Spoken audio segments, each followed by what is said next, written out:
Subjetividade e consciência.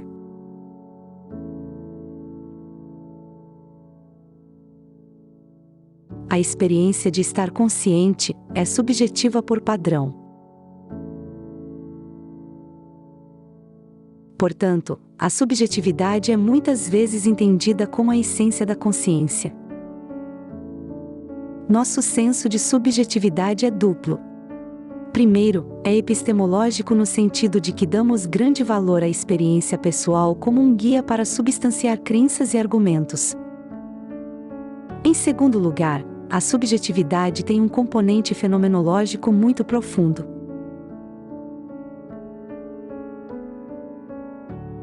Mas este aspecto subjetivo da existência é também o terreno fértil para a maioria dos preconceitos. A subjetividade nos dá um certo tipo de conhecimento de nosso estado mental de consciência. A subjetividade é imediata ao sujeito e goza de um certo tipo de autoridade na primeira pessoa. O conhecimento subjetivo é imediato porque não se baseia em nenhum outro argumento externo além da experiência pessoal. A autoridade na primeira pessoa, entretanto, não pode ser vista como incondicionalmente absoluta. Existem circunstâncias concebíveis pelas quais a pretensão subjetiva à verdade pode ser anulada. Por exemplo, no momento em que o sujeito se dá conta de que descreveu erroneamente uma determinada sensação, todo o contexto da experiência pode ser alterado. O sistema do quarto caminho nos diz que o homem está, por padrão, focalizado em si mesmo, projetando sua perspectiva pessoal e subjetiva sobre os acontecimentos. Este fenômeno é chamado consideração interna. Tomar uma perspectiva de terceira pessoa, entretanto, é um ato de autorrecordação, e promove a consciência para o outro lado da experiência subjetiva. No sistema ao qual os fenômenos estão sendo referidos, pelo termo consideração externa. Quem se lembra, está mudando a perspectiva subjetiva interna para a objetiva perspectiva externa. Além disso, o avanço da percepção ao desmascarar as disposições subconscientes, geralmente tem um efeito transformador na qualidade do conteúdo da consciência. Como o sujeito sempre tem uma posição privilegiada na primeira pessoa com respeito a seu próprio conteúdo de consciência, é quase inevitável que surja uma certa assimetria entre uma posição de primeira pessoa e uma posição de terceira pessoa. Portanto, não é necessário exigir total transparência na validação do conhecimento subjetivo.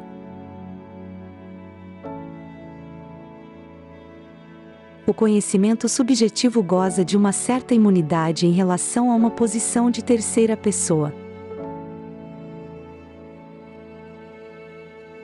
Isto não significa que uma posição de primeira pessoa equivale necessariamente a uma concepção estrita do dualismo cartesiano que afirma que o pensamento do sujeito é idêntico a si mesmo como sendo idêntico à verdade absoluta.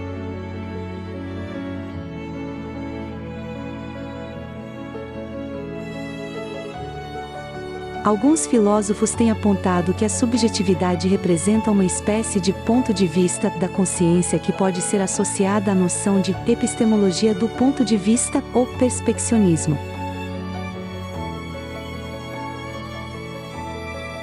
A epistemologia do ponto de vista afirma que o conhecimento único que surge da experiência direta e pessoal de membros específicos de um grupo social específico pode ser uma adição valiosa aos métodos epistemológicos objetivos.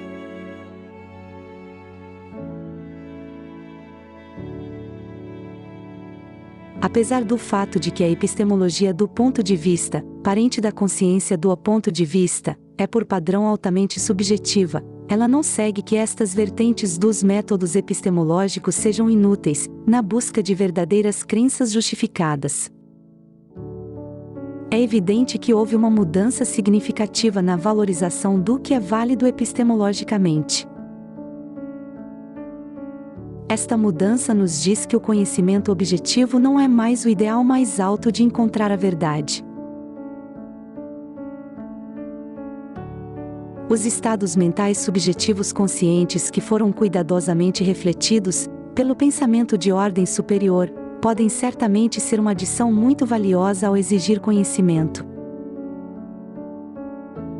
Esta conclusão está em estreita relação com a verdade axiomática que cada um de nós tem, ao experimentar estados conscientes de consciência em cada dia a dia da vida.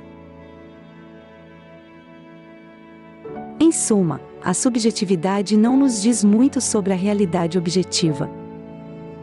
Por outro lado, o conhecimento subjetivo é uma função de identificação com a realidade concreta vivida do sujeito, e sinaliza, em clara voz fenomenológica, de que forma a realidade presente é altamente relevante para o sujeito.